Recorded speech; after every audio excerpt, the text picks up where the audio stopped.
नमस्कार, आप देख रहे हैं आवाज इंडिया और मैं हूं सीमा। स्वागत है आपका बॉली आवाज जंक्शन में, जहां हम लाते हैं बॉलीवुड, म्यूजिक, ओटीटी और ग्लैमर जगत की सबसे बड़ी, सबसे चर्चित खबरें। तो चलिए आपको लेकर चलते हैं एंटरटेनमेंट की रंगीन दुनिया में। टीवी एक्ट्रेस अनुष्का सेन ने अपने 23वें जन्मदिन पर सोशल मीडिया पर कई बेहतरीन तस्वीरें शेयर की।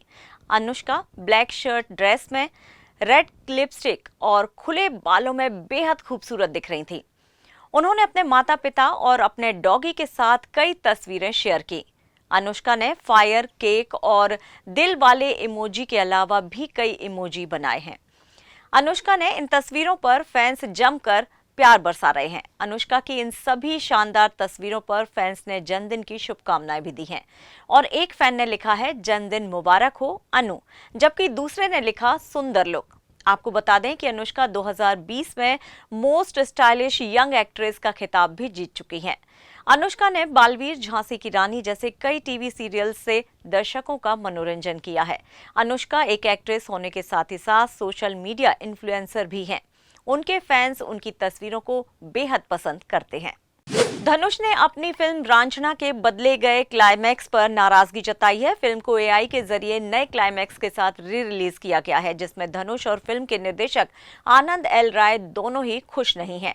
धनुष ने सोशल मीडिया पर एक पोस्ट शेयर करते हुए लिखा है कि नए क्लाइमैक्स ने फिल्म की आत्मा ही छीन ली है। उन्होंने कहा है कि संबंधित पक्षों ने उनकी स्पष्ट आपत्ति के बावजूद ऐसा किया है। धनुष ने कहा है कि ये फिल्म अब वो नहीं रही जिसके लिए उन्होंने 12 साल पहले हामी भरी थी। फिल्म के बदले क्लाइमैक्स ने धनुष को पूरी तरह से परेशान कर दिया है। धनुष ने अपनी पोस्ट में एआई को लेकर एक बड़ी भविष्यवाणी भी की और कहा कि फिल्मों या कंटेंट में बदलाव के लिए एआई का इस्तेमाल कला और कलाकारों दोनों के लिए एक बड़ा खतरा है। आपको बता दें कि इससे पहले फिल्म के निर्देशक आनंद एल राय ने भी एक लंबा पोस्ट शेयर करते हुए फिल्म का क्लाइमैक्स बदले जाने को लेकर नाराजगी जताई थी। आनंद एल राय ने लिखा था कि उनके पिछले कुछ दिन काफी परेशान भरे रहे, क्योंकि उनकी फिल्म रांझना का क्लाइमैक्स उनसे बिना पूछे बदल दिया गया। उन्होंने कहा कि ये किसी भी डायरेक्टर के लिए अपनी फिल्म को बर्बाद होते हुए देखने जैसा है। आनंद एल राय ने भी बदले क्लाइमैक्स पर निराशा व्यक्त की है। बॉलीवुड और साउथ फिल्मों की जानी मानी अभिनेत्री तमन्ना भाटिया एक बार फिर से चर्चा में है। इस बार वजह है एक फिल्म की शूटिंग के दौरान हुआ विवाद। रिपोर्ट्स के मुताबिक एक बड़े साउथ स्टार ने तमन्ना के साथ डू सीन यानी कि रोमांटिक क्लोज सीन करने से इनकार कर दिया। इस इनकार के बाद सेट पर गर्मा गर्म बहस हो गई। तमन्ना ने खुद इस घटना को लेकर प्रतिक्रिया दी है। उन्होंने कहा है कि जिस सीन को लेकर आपत्ति जताई गई वो फिल्म की कहानी का अहम हिस्सा था और उसमें कोई अश्लीलता भी नहीं थी। उन्होंने ये भी बताया कि सीन को इस तरह फिल्माया जाना था कि वो गरिमा बनाए रखें, लेकिन फिर भी सुपरस्टार ने उसे करने से साफ इनकार कर दिया। सूत्रों के अनुसार ये विवाद फिल्म महालक्ष्मी के रीमेक सेट पर हुआ। ये फिल्म तमिल हिट RSVP की रीमेक बताई जा रही है। इस फिल्म में तमन्ना लीड रोल में है, जबकि साउथ के बड़े अभिनेता मेल लीड रोल निभा रहे हैं। इस घटना के बाद फिल्म के डायरेक्टर और प्रोडक्शन टीम ने सीन में बदलाव करने का फैसला किया ताकि शूटिंग बिना रुकावट के पूरी हो सके। तमन्ना ने यह भी कहा है कि उन्होंने कभी भी किसी असहजता या अनुचित सीन की मांग नहीं की, बल्कि उनका मकसद सिर्फ किरदार को सशक्त तरीके से पेश करना था। तमन्ना और सुपरस्टार के बीच हुई ये बहस फिल्म इंडस्ट्री में प्रोफेशनल मतभेदों की एक मिसाल बन गई है। इस घटना के बाद फिर ये सवाल खड़ा हो गया है कि कलाकारों की सहजता और निर्देशक की क्रिएटिविटी सोच के बीच संतुलन बनाए रखना चाहिए। छोटे पर्दे से बड़ी पहचान बनाने वाले पंचायत वेब सीरीज के दामाद जी यानी कि एक्टर आशीष वर्मा ने अपनी पर्सनल लाइफ में बड़ा बदलाव किया है। सिर्फ 21 दिन में स्मोकिंग की लत को छोड़ दिया और अब हेल्दी लाइफस्टाइल के रास्ते पर चल पड़े हैं। आशीष ने सोशल मीडिया पर अपनी इस जर्नी को शेयर किया और लिखा, मैंने अपनी जिंदगी का सबसे सही सौदा किया है। खुद को चुना है, वर्कआउट से लेकर मेडिटेशन तक। अब हर दिन खुद के लिए समर्पित कर रहा हूँ। दामाद जी OTT के इस स्टार का ये ट्रांसफॉर्मेशन फैंस के लिए बन गया है इंस्पिरेशन। आशीष की ये कहानी सिर्फ एक्टिंग ही नहीं, अब हेल्थ में भी दे रही है रोल मॉडल बनने का सबक। नेशनल फिल्म अवार्ड्स की घोषणा हुई। द केरल स्टोरी को स्पेशल मेंशन मिलना कुछ लोगों के लिए गर्व की बात थी, लेकिन अब उसी अवार्ड पर उठने लगे हैं सवाल। और वो भी जूरी के भीतर। जी हां, नेशनल अवार्ड जूरी के एक अहम सदस्य प्रदीप नायर ने मीडिया से बातचीत में इस फिल्म को लेकर कड़ी आपत्ति जताई है। उन्होंने साफ कहा है कि मैं इस फिल्म के खिलाफ था, मैंने मीटिंग में विरोध भी दर्ज कराया था। ये फिल्म सिनेमा नहीं, एक प्रोपेगेंडा टूल है। प्रदीप नायर ने कहा है कि फिल्म द केरल स्टोरी का चयन कला या कंटेंट के आधार पर नहीं बल्कि एजेंडा के आधार पर किया गया। उन्होंने ये फिल्म डर और नफरत पर आधारित है, इसमें सच्चाई का पक्ष बेहद कमजोर है। अब सवाल ये है, क्या नेशनल अवार्ड जैसी प्रतिष्ठित संस्था में भी राजनीतिक ध्रुवीकरण की परछाई पड़ चुकी है? जूरी के भीतर से ही जब इस तरह की आवाजें उठें तो फिर दर्शकों के मन में सवाल उठना लाजमी है। क्या एक तरफा नैरेटिव वाली फिल्में अब नेशनल अवार्ड की कसौटी पर खरी उतरने लगी हैं? और सबसे बड़ा सवाल, क्या द केरल स्टोरी को स्पेशल मेंशन देकर कला का सम्मान हुआ है या फिर एक खास विचारधारा को मंच मिल गया? इस विवाद ने अवार्ड चयन प्रक्रिया की पारदर्शिता और निष्पक्षता पर बड़ा सवाल खड़ा किया है और आने वाले दिनों में ये बहस और तेज हो सकती है। और यहाँ वक्त हो चला है एक छोटे से ब्रेक का, लेकिन आप बॉली आवाज जंक्शन से जुड़े रहिए क्योंकि खबरें भी और भी हैं।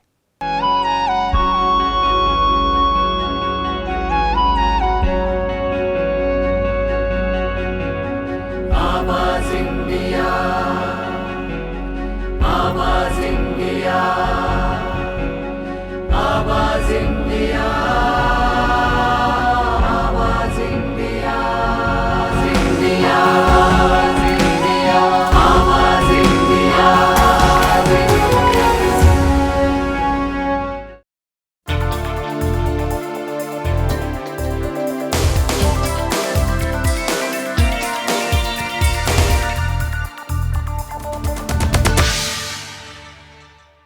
ब्रेक के बाद एक बार फिर से बॉली आवाज जंक्शन में आप सभी का स्वागत है। बढ़ते हैं अपनी अगली खबर की ओर। अजय देवगन की फिल्म सन ऑफ सरदार 2 ने रिलीज के तीसरे दिन बॉक्स ऑफिस पर तगड़ी रफ्तार पकड़ ली है।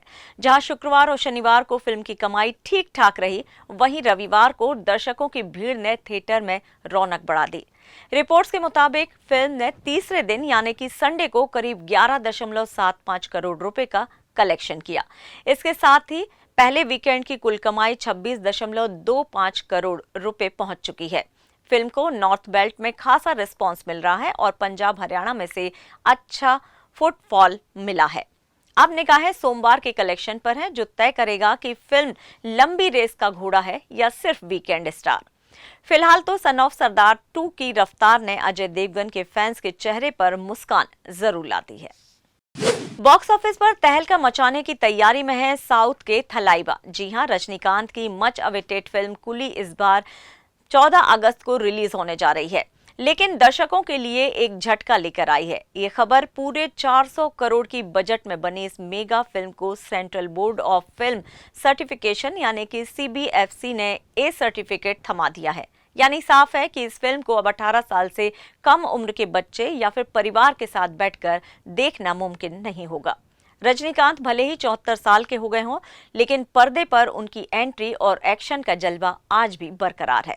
कुली में उनका अवतार पूरी तरह से मसाला और थ्रिल से भरा है, लेकिन फिल्म में दिखाए गए वायलेंस, डार्क थीम और कुछ बोल्ड सीन्स के चलते सेंसर बोर्ड ने इसे परिवार के लिए फिट नहीं माना है। फिल्म मेकर्स यूएस सर्टिफिकेट की उम्मीद कर रहे थे ताकि हर उम्र के दर्शक सिनेमाघरों तक पहुंचे, लेकिन बोर्ड की सख्ती ने उसे झटका दे दिया। अब देखना होगा कि कुली बॉक्स ऑफिस पर सोलो रन में क्या धमाका कर पाती है या फिर नहीं। तो अगर आप रजनीकांत के फैन हैं और कुली को देखने का प्लान बना रहे हैं तो ये ध्यान रखिएगा कि बच्चों को साथ लेकर जाना अब मुमकिन नहीं होगा। और अब सिर्फ हीरो नहीं, अब मायने रखता है किरदार। बॉलीवुड की कहानी अब बदल रही है। जहां कभी फिल्में सिर्फ स्टार पावर पर चलती थी, वहीं अब ऐसे चेहरे भी छा रहे हैं जिन्हें कभी सिर्फ सपोर्टिंग रोल में देखा जाता था। पंकज त्रिपाठी, विजय वर्मा, तिलोत्तमा सोम, जयदीप अहलावत, नीना गुप्ता, गजराज राव, इन चेहरों ने साबित कर दिया है कि पर्दे पर टिकने के लिए सिर्फ चेहरा नहीं, अभिनय भी चाहिए। किरदार अगर दमदार है तो स्क्रीन पर सिर्फ वही नजर आता है। OTT प्लेटफॉर्म्स की वजह से ये टैलेंट सामने आया। पंकज त्रिपाठी मिर्जापुर में कालीन भैया बने तो घर घर में फेमस हो गए। जयदीप अहलावत पाताल लोक के हाथीराम चौधरी बनकर फैंस के दिल में उतर गए। विजय वर्मा को दहाड़ और लास्ट स्टोरीज 2 में जो सराहना मिली वो कभी मेन लीड के एक्टर्स को नहीं मिलती। अब तो फिल्म मेकर्स खुद साइड कैरेक्टर्स के लिए रोल बना रहे हैं। नीना गुप्ता और गजराज राव जैसे कलाकारों के लिए भी मेन स्ट्रीम में अहम जगह बन रही है। अब फिल्में हीरो से नहीं किरदार से हिट होती हैं।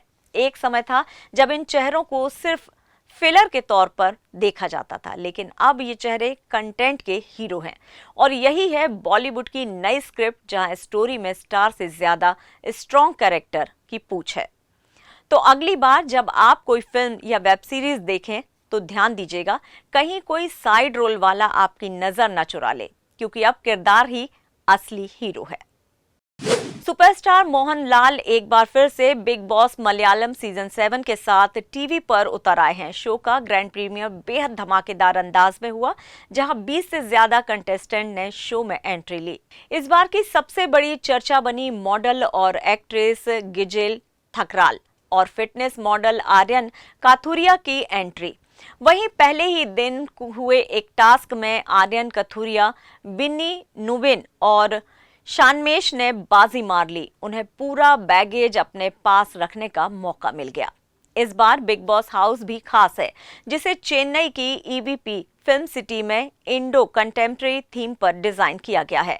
घर में पानीपुरा नाम का नया टास्क रूम भी बनाया गया है, जो आने वाले दिनों में कई ट्विस्ट लेकर आएगा। बिग बॉस मलयालम सीजन 7 को दर्शक रोजाना एशियानेट पर देख सकते हैं और 24 घंटे जियो सिनेमा पर भी स्ट्रीम है। साउथ सिनेमा इंडस्ट्री के चर्चित कपल सूर्या और ज्योतिका का एक नया वीडियो इंटरनेट पर वायरल हो गया है। वीडियो में देखा गया है कि अभिनेता अपने पूरे परिवार के साथ तिरुपति स्थित श्री वेंकटेश्वर स्वामी मंदिर के दर्शन करने पहुंचे। सूर्या के फैन क्लब द्वारा शेयर किए गए इस वीडियो में एक्टर अपनी पत्नी ज्योतिका और बच्चे दिया और देव के साथ दर्शन करते हुए दिख रहे हैं। सूर्या और देव ने पारंपरिक वेशभूषा पहनी थी, जबकि ज्योतिका ने साड़ी और दिया ने गुलाबी कलर का सूट पहन रखा था। अभिनेता परिवार संग लाइन में खड़े हुए नजर आए। सूर्या मुस्कुराते हुए हाथ जोड़कर अपने प्रशंसकों का धन्यवाद स्वीकार करते दिखे। वीडियो में सूर्या और उनका परिवार काफी खुश नजर आ रहा है। फैंस इस वीडियो को देखकर काफी उत्साहित हो गए हैं और कमेंट सेक्शन में अभिनेता के फैंस लाल दिल वाला इमोजी लगाकर एक्टर को प्यार दे रहे हैं। सूर्या ने हाल ही में अपना 50वां जन्मदिन मनाया। अभिनेता सूर्या के काम की बात करें तो उन्हें आखिरी बार पूजा हेगड़े के साथ रेट्रो में देखा गया था। वहीं उनकी अगली फिल्म करुप्पू और सूर्या 46 है। ज्योतिका को आखिरी बार ओटीटी के हिंदी शो डब्बा कार्टेल में देखा गया था। और फिलहाल बॉली आवाज जंक्शन में इतना ही, लेकिन आप देखते रहिए आवाज इंडिया। नमस्कार।